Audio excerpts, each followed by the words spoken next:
Good morning students. நாம் இன்றைக்கி சிவிக்ஸில் second lesson பார்க்கலாம். அச்சீவிங் ஈக்குவலிட்டி, சமத்துவம் பெறுதல் அப்படிங்கிற லெசன் பற்றி பார்க்கலாம். இப்போ இந்தியாவில் வந்து பார்த்தோம் அப்படின்னா, இந்தியாவை வந்து வேற்றுமையில் ஒற்றுமை நிறைந்த கண்டம் அப்படின்னு சொல்லுவாங்க. ஏன் அப்படி சொல்கிறாங்க அப்படின்னா, இந்தியாவில் வந்து பார்த்தோம் அப்படின்னா பல்வேறு மதத்தை சார்ந்தவங்க இருக்காங்க, பல்வேறு இனத்தை சார்ந்தவங்க இருக்காங்க, பல்வேறு மொழிகளை பேசக்கூடிய மக்கள் இருக்காங்க. இவ்வளோ டிஃப்ரென்ஸ் இருந்தாலும் நம்ம எல்லோரும் எப்படி இருக்கோம் அப்படின்னா ஒற்றுமையாக இருக்கோம். அதை தான் வந்து யூனிட்டி இன் டைவர்சிட்டி அப்படின்னு சொல்லுவாங்க. ஓகே, நம்ம இந்த லெசன் பார்க்கலாம். The society that we live in comprises people from various social groups who are different in many ways. Since we believe in unity and diversity, we should have been living peacefully with one another irrespective of those differences. அதாவது நம்ம வாழக்கூடிய இந்த சமூகம் வந்து பார்த்தோம் அப்படின்னா பல்வேறு வேறுபாடுகளை கொண்டதாக இருக்குது. அதை தான் வந்து வேற்றுமையில் ஒற்றுமை அப்படின்னு நம்ம சொல்கிறோம். அப்படி இந்த வேற்றுமையில் ஒற்றுமை அப்படிங்கிறத வந்து நம்ம நம்புறதுனால அத்தகைய வேறுபாடுகளை வந்து இல்லாமல் நம்ம மற்றவர்கள் கூட எப்படி இருக்கோம்னா அமைதியாக வாழ்ந்துட்டுருக்கோம், பீஸ்ஃபுல்லாக வாழ்ந்துட்டுருக்கோம். Often we see that diversity is not accepted and people harbor attitudes of hostility towards those who are different from them. They form opinions about the other groups and this often leads to tension in the society. Such options are often prejudiced. அதாவது இந்த நாம் வாழக்கூடிய அந்த சமுதாயம் வந்து பார்த்தோம் அப்படின்னா அமைதியாக இருக்குது. இப்போ நம்ம வேற்றுமையில் ஒற்றுமை அப்படிங்கிறதுனால தான் அமைதியாக நம்ம வாழ்ந்துட்டுருக்கோம்னு சொல்கிறோம். இதில் வந்து பன்முகத்தன்மை அப்படின்னு சொல்லி பார்த்தோம் அப்படின்னா எப்பொழுதுமே எதையும் ஏற்றுக்கொள்ளப்படுவதில்லை. அதோடு மட்டுமல்லாமல் மக்கள் வந்து அவங்கவுங்கக்கிட்ட இருக்கக்கூடிய வேறுபாடும் மற்ற மக்களை வந்து பாதிக்கக்கூடிய வகையில் இருக்காமல் பகைமை உணர்வை கொண்டு இல்லாமல் இருக்கணும். அதே போல் பிற இனத்தின் மீது ஒரு பொதுவான எண்ணத்தை கொண்டிருக்கிறது தான் இந்த சமூகத்தினுடைய பதற்றத்துக்கு வந்து வழிவகுக்குது. இது போன்ற எண்ணங்கள் தான் இந்த பாரபட்சத்துக்கு வந்து இட்டு செல்கிறது அப்படின்னு சொல்லியிருக்காங்க. அடுத்து நம்ம ஃபஸ்ட்டு பார்க்க போகிறது என்ன டாபிக் அப்படின்னா ப்ரீஜுடிஸ் பற்றி பார்க்க போகிறோம். முன்முடிவுனா பாரபட்சம் பார்க்குறது. Prejudice means to judge other people in a negative or inferior manner without knowing much about them. It happens when people have false belief in and ideas. அதாவது பாரபட்சம் அப்படிங்கிறது என்ன அப்படின்னா மற்றவர்களை பற்றி எதிர்மறையான அல்லது தாழ்வான முறையில் கருதுவது, நெகட்டிவாக கருதுவது தான் என்னது எப்போவுமே வந்து நம்ம பாசிட்டிவாக தான் திங்க் பண்ணணும். ஆனால் அப்படி இல்லாமல் நெகட்டிவாக திங்க் பண்ணுறது தான் வந்து அதாவது மற்றவர்களை வந்து எதிர்மறையாக நடத்துறது அல்லது வந்து தாழ்வாக கருதுறது, இதை தான் வந்து ப்ரீஜுடிஸ் அப்படின்னு சொல்லுவாங்க. அது வந்து என்ன அப்படின்னா அவங்கள பற்றி நம்ம தெரிஞ்சுக்காமையே என்ன பண்ணுறது, ஒரு முன்முடிவு எடுக்கிறது. அதாவது ஒருத்தரை பற்றி நம்ம அவங்கள பற்றி முழுமையாக எதுவுமே தெரியாது நம்மளுக்கு, ஆனால் அவங்க வந்து கெட்டவங்க, அவங்க வந்து நல்லவங்க கிடையாது, அவங்க வந்து இப்படி பண்ணுறாங்க அப்படின்னு சொல்லிட்டு நம்ம சொல்கிறோம் இல்லையா, அதுதான் வந்து முன்முடிவு எடுக்கிறதுன்னு சொல்லுவாங்க. மக்கள் வந்து இந்த தவறான நம்பிக்கையையும் கருத்துக்களையும் கொண்டிருக்க போது தான் இந்த பாரபட்சம் அப்படிங்கிறது வந்து ஏற்படுது. ஓகே, ப்ரீஜுடிஸ்னால் என்ன அப்படின்னா அது எப்படி பிரிக்கலாம் அப்படின்னா ப்ரீ ப்ளஸ் ஜட்ஜ் அப்படின்னு பிரிக்கலாம். ப்ரீ அப்படின்னா முன் அப்படின்னு அர்த்தம், ஜட்ஜுனா முடிவெடுக்கிறது அல்லது பாரபட்சம் அப்படின்ட்டு மீனிங் ஆகும். The word prejudice refers to the prejudgment. Prejudices can be based on many things like people's religious beliefs, the region they come from, the color of their skin, their accent or the clothes they wear.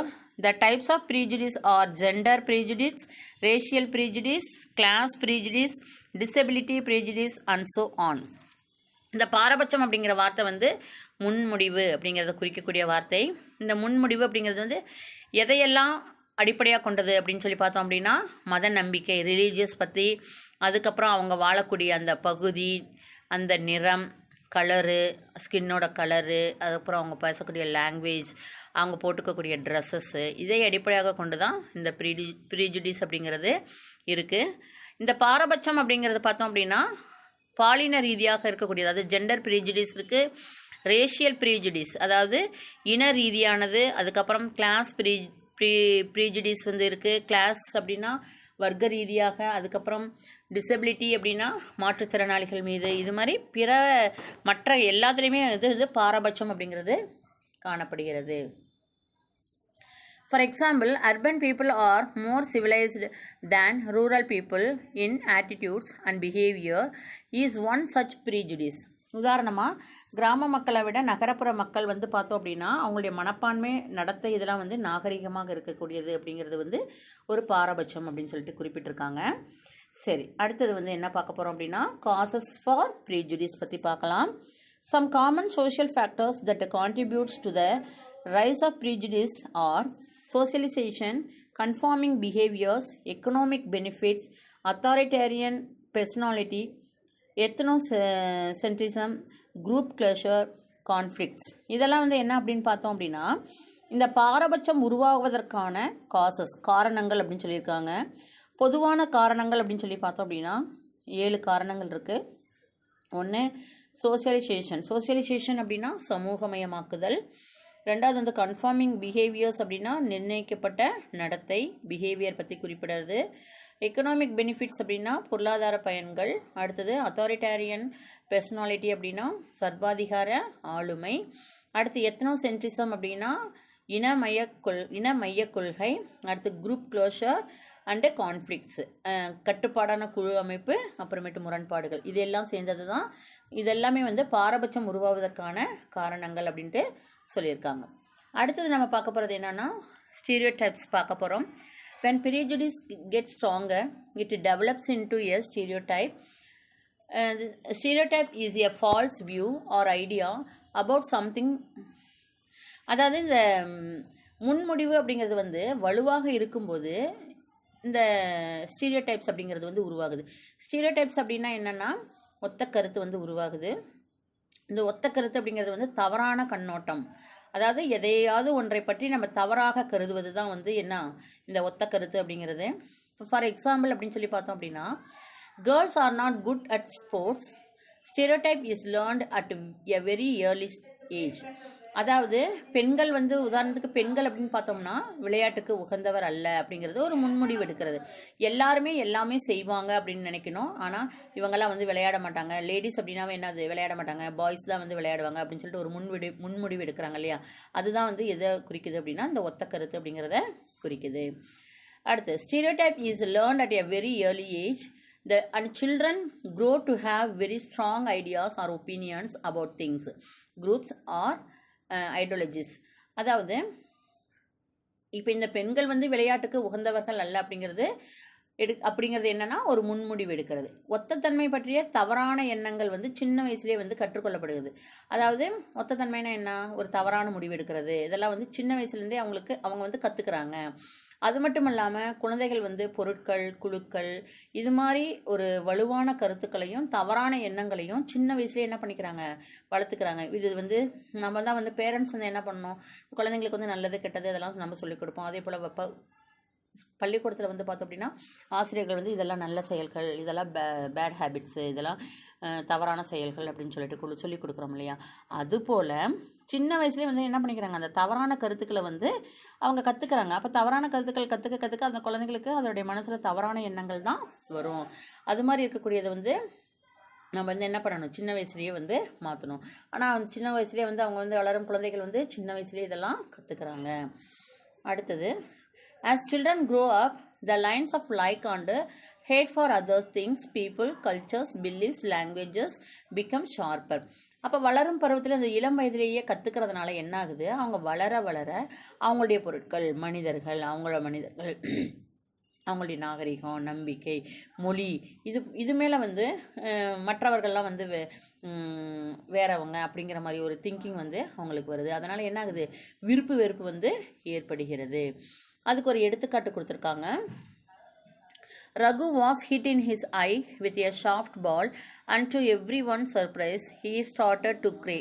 அதாவது ஒரு ரகு அப்படிங்கிற ஒரு பாய் வந்து ஒரு பந்து வந்து கண்ணில் தாக்குனதுனால அவன் வந்து அழுதுட்டு இருக்கான். உடனே அவனுடைய ஃப்ரெண்ட்ஸு அவனை சுற்றி இருக்கவங்களாம் என்ன பண்ணுறாங்க, அந்த பந்து போய் கண்ணில் பட்ட உடனே எல்லாரும் சிரிக்க ஆரம்பிக்கிறாங்க. The others started to laugh at him.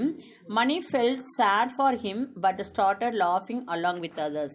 ஆனால் அதில் வந்து மணி அப்படிங்கிற ஒரு பையன் வந்து என்ன பண்ணுறான், அவன் உண்மையாலுமே அவனுடைய ஃப்ரெண்ட், அதனால் என்ன பண்ணுறான், அவன் கண்ணில் வந்து பந்து வந்து தாக்கிடுச்சு அப்படின்னு சொல்லிட்டு அவன் ரொம்ப சேடாக இருக்கான், அதாவது வருத்தமாக இருக்கான். ஆனால் அவனும் வந்து என்ன பண்ணுறான், மற்றவங்களோட வருத்தமாக இருந்தாலுமே மற்றவங்களோட சேர்ந்து அவனும் சிரிக்க தான் செய்கிறான். Now we understand that when we fix people in our image, we create a stereotype. In the above example, we have a general opinion that girls cry and boys do not cry. இப்போ இதுலேருந்து நம்ம ஒருவர் மீதான தவறான எண்ணத்தை வந்து ஏற்படுத்தி கொள்ளக்கூடிய போது அங்கே தான் ஒத்த கருத்து அப்படிங்கிறது உருவாகுது. எப்படி உருவாகுது அப்படின்னா, இந்த எக்ஸாம்பிள்லேருந்து பார்க்கும் பொழுது பெண்கள்லாம் அழுவாங்க, ஆனால் ஆண்கள் வந்து அழக்கூடாது. பெண்கள் தான் எதுக்கு எடுத்தாலும் என்ன பண்ணுவாங்க, அழுவாங்க. ஆண்கள் அப்படிங்கிறவங்க நல்ல கம்பீரமாக தைரியமாக இருக்கணும். அப்போ ஆண்கள் வந்து அழுதா என்ன பண்ணுறாங்க, அந்த ஸ்டூடெண்ட்ஸ் எல்லாம் சிரிக்கிறாங்க இல்லையா, அப்போ ஆண்கள் அப்படிங்கிறவங்க அழக்கூடாது அப்படிங்கிற ஒரு பொதுவான கருத்தை வந்து நாம் அந்த குழந்தையோட சின்ன வயசுலேயே நம்ம வந்து மனசில் பதிய வச்சிடுறோம். When Raghu cried out pain, others laughed at him. அப்போ என்னாகுது, ரகு வந்து வலியால் அழுத போதும் மற்றவங்களாம் என்ன பண்ணுறாங்க, அவனை பார்த்து சிரிக்கிறாங்க. இதுதான் வந்து ஒத்த கருத்துள்ள எண்ணம் அப்படின்னு சொல்லிட்டு குறிப்பிடுறாங்க. Gender based stereotypes are often portrayed in films, advertisements and TV serials. இப்போ பொதுவான ஒரு பாலியல் அடிப்படையிலான ஒத்த கருத்தை பற்றி நம்ம திரைப்படங்கள், விளம்பரங்கள், தொலைக்காட்சி தொடர்கள் இதிலெல்லாம் நம்ம பார்க்குறோம். அடுத்தது related to detergents, washing machines,